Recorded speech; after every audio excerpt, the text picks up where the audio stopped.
Hello everybody and welcome to the Top Producer Show. So our mission is to educate, equip, and train servant leaders. Our vision is to create financially independent achievers, and our purpose is to help people grow. And this last weekend we got to, well, we didn't go, but we got to be online for the 10X Growth Con conference, and it was great, guys. Like, if you haven't been on there, you missed out. There's a lot of really good stuff. So today, rather than going over Grant Cardone's book, we are going to give you an overview of what we got out of this convention. Got a lot of notes, so we're going to be able to give you some of that and what we got out of it. The speakers were amazing, by the way. And before we go into that, we're going to go ahead and invite some people onto here, because I know there was quite a few people who said that they definitely wanted the overview of what happened. Yep.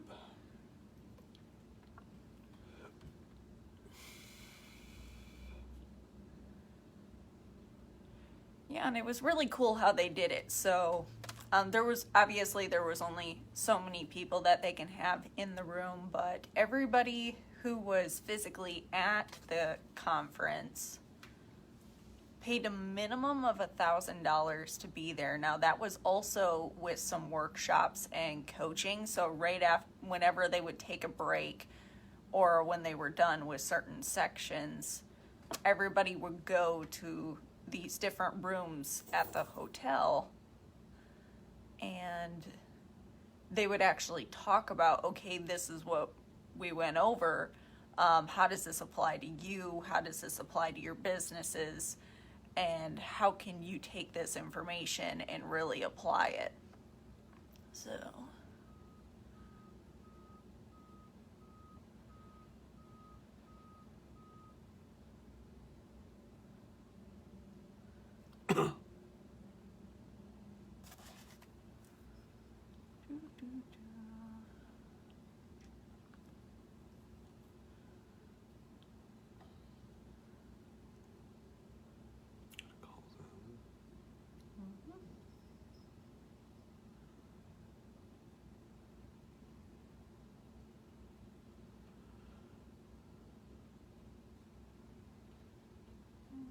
there she is. Okay.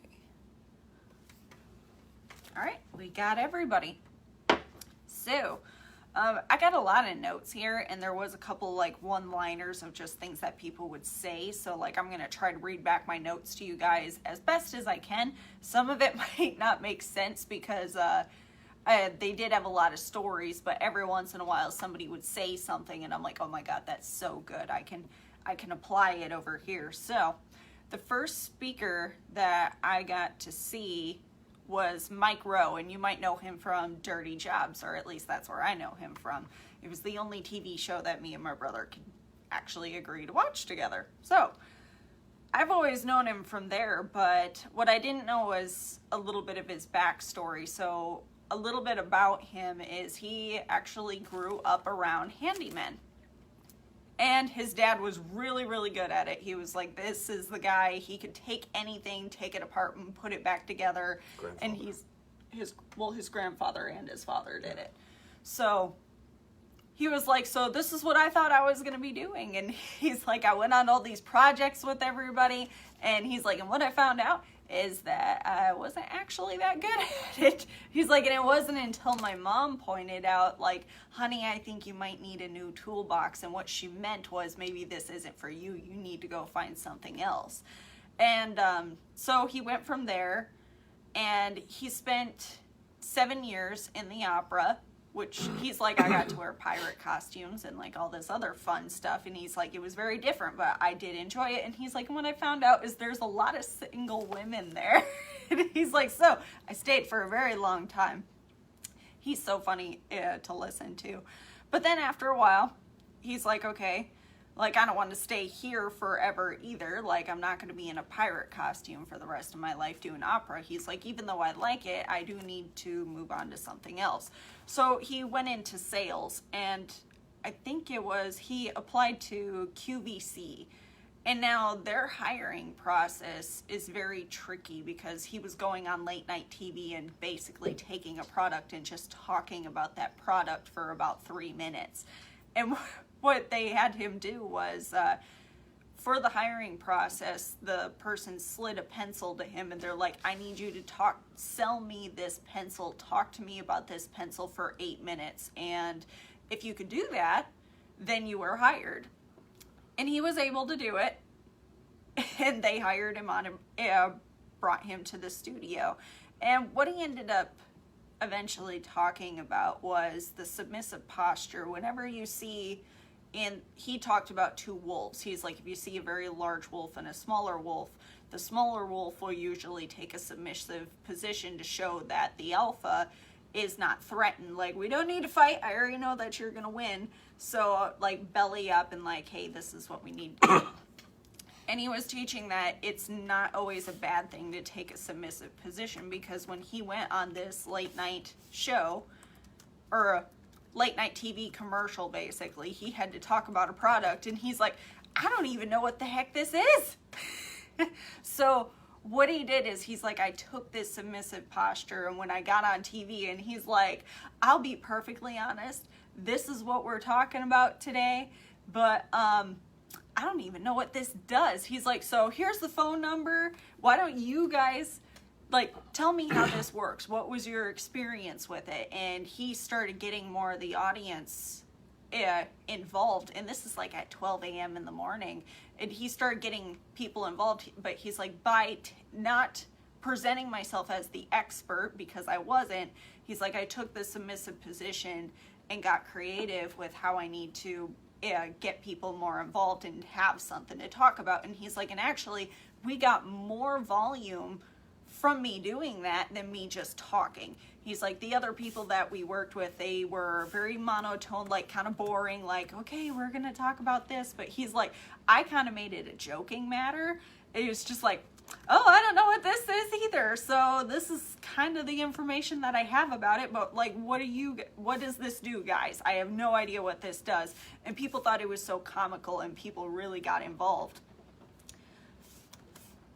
All right. And then he went into talking about other entertainers and comedians. And he said the best comedians are people who crack themselves up, not trying to crack everybody else up. So what is something that if you were in the audience, what would you want to see? If you're being a speaker, and if you were in the audience, what would you want to hear from a speaker? So putting yourself in that different perspective of what can I give to these people that is something that I would want. So after so long of doing that, he was eventually doing an interview with somebody in the sewer, and he's like, I couldn't do my job because the smell was so bad. He's like, but the cameraman was filming, and he's like, you know what? And this guy was actually in the sewer replacing these bricks.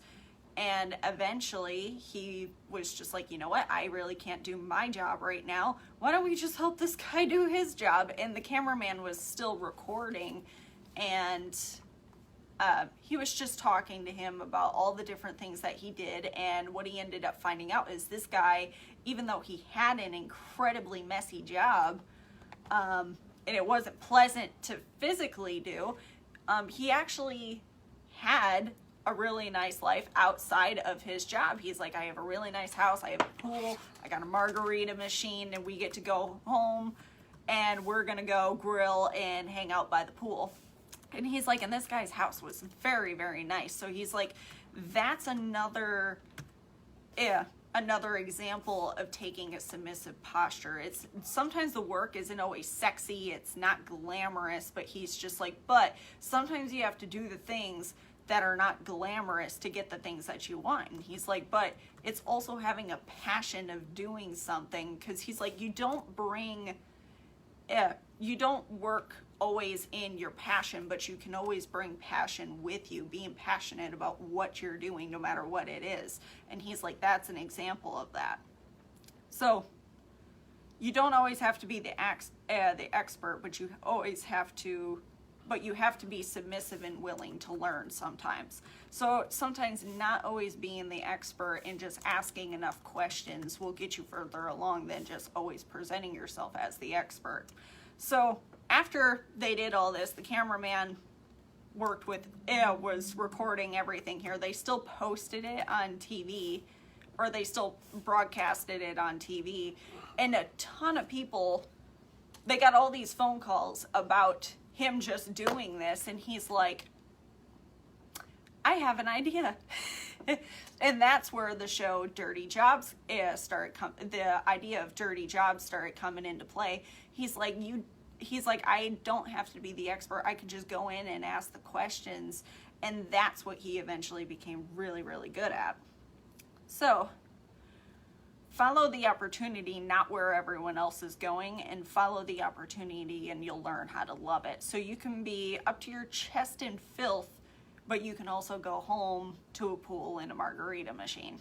So is it authentic or is it produced? He talked about this since he's been in sales. He's like, with Dirty Jobs, they had a bunch of truth cams. So if one camera broke down, he can look over or like the battery went dead or something went wrong. He was able to look at the truth cams, and he's like, everything that was produced on Dirty Jobs was completely authentic. There was no take two. And he's like, and people like to see that. They like to see something that's real, because even though it's called reality TV, it's not really that realistic. So people wanted to see that. So whenever something went wrong, he was able to go look for a truth cam and be like, hey, this is what's going on. Our battery's dead, or we're stuck, and he was able to go through that with people and show them the experience, and people loved it.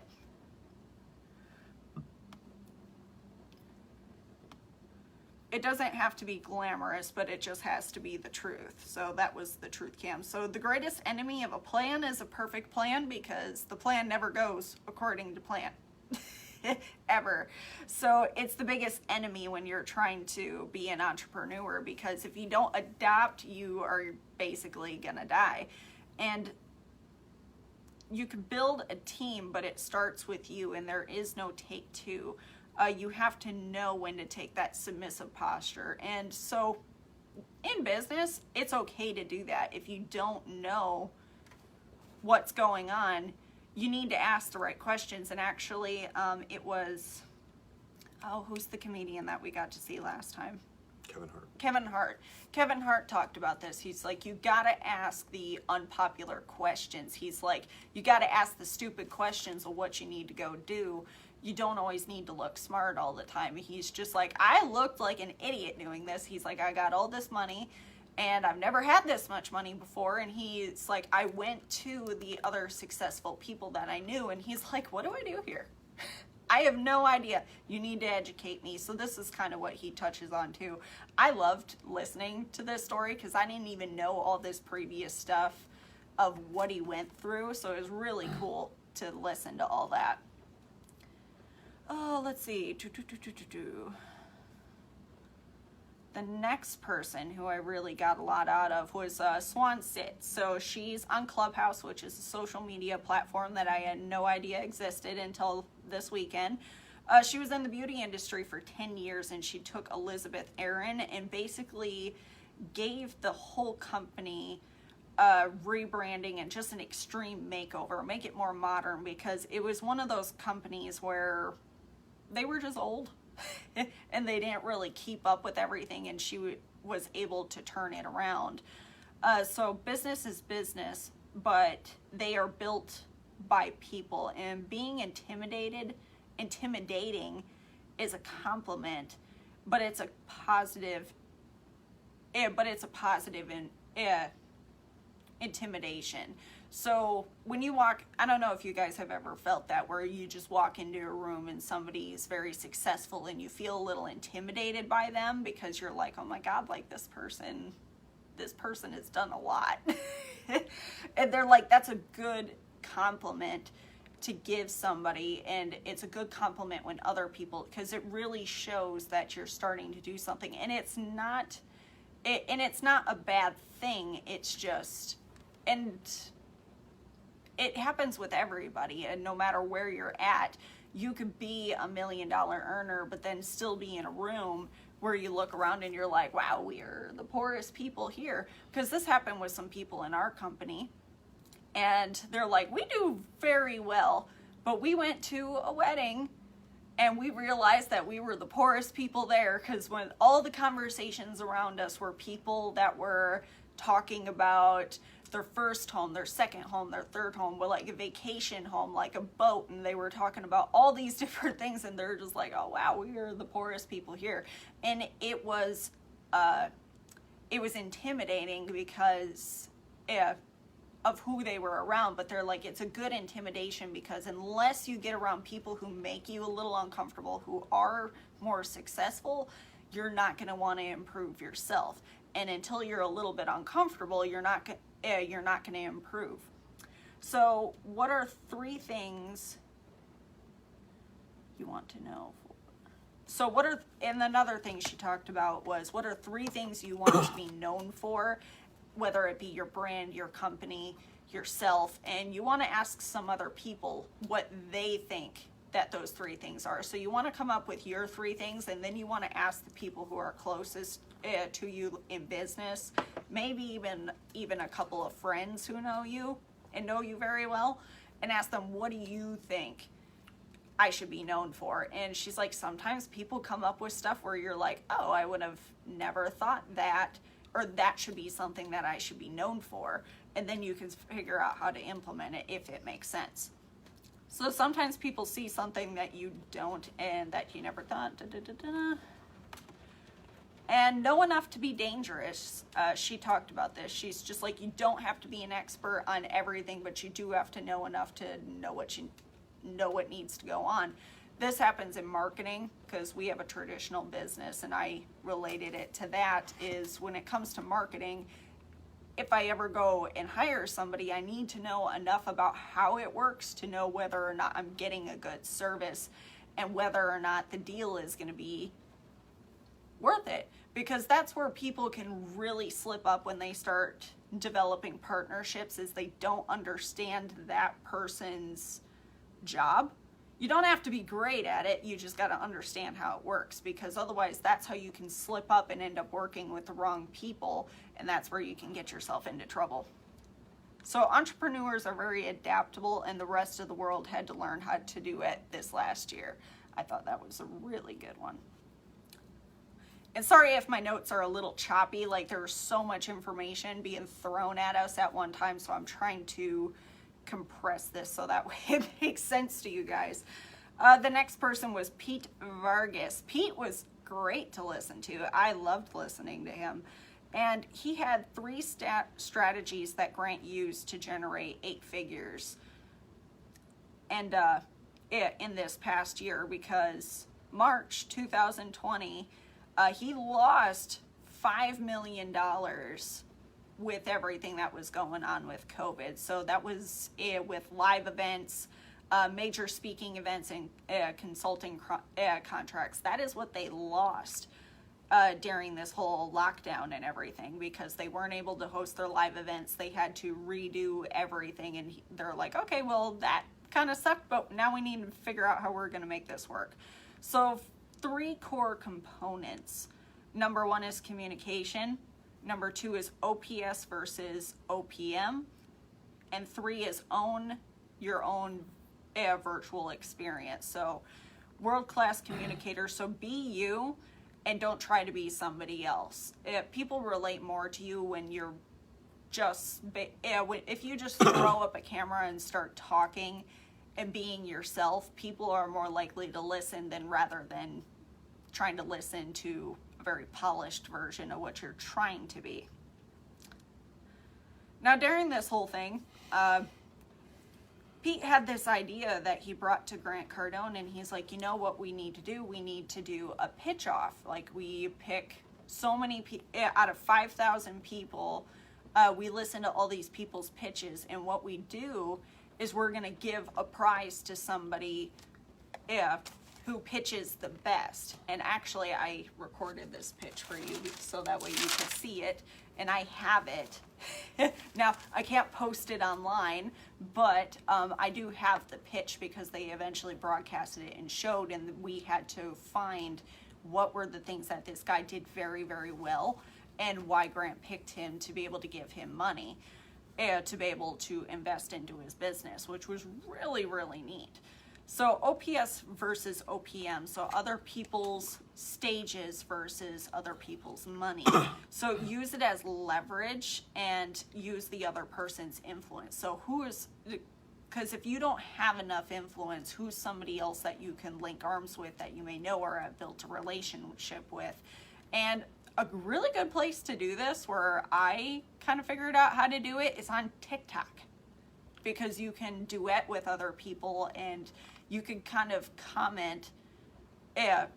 You can use other people's stuff, and anybody who follows that influential person will then look at your video and then see like, oh, okay, well, I like this person too. So you want to try to use other people's influence to be able to leverage yourself forward, so long as you're doing it the right way. And be everywhere. So too many people ask rather than giving. So what is something people always, we talked about this on the show last week, where people go to other businesses or go to other people and like, I need this from you. Sell, sell, sell, sell, sell. But no, you're not giving anything to anybody. 360 experience. So they talked about doing this where eventually, now that everybody's been on Zoom call for so long, people are starting to get really bored with it. And what they started to do is doing a 360 experience where it's a lot more intimate with people and people can see more of what's going on. So that way people aren't bored with the experience. And they do like a physical mail, like there's some training that they send to people. Like if they're going through a workshop, they'll actually physically send them a training workbook and have them check in. And then the breakout rooms, getting everybody more involved. He actually did that last year. It wasn't for 10X, but it was for some other workshop that we paid for. And there was like the breakout rooms where everybody had to break into. And it was really cool. It was all virtual, but we had like breakout rooms where we all had to break up. And then we had to talk about what was going on. It was really neat. Randy, Yes. You're already at 30 minutes. You'd be at Tuesday if at the rate you're going. Okay. So we might have to break this up into a couple days. Yeah, we might have to.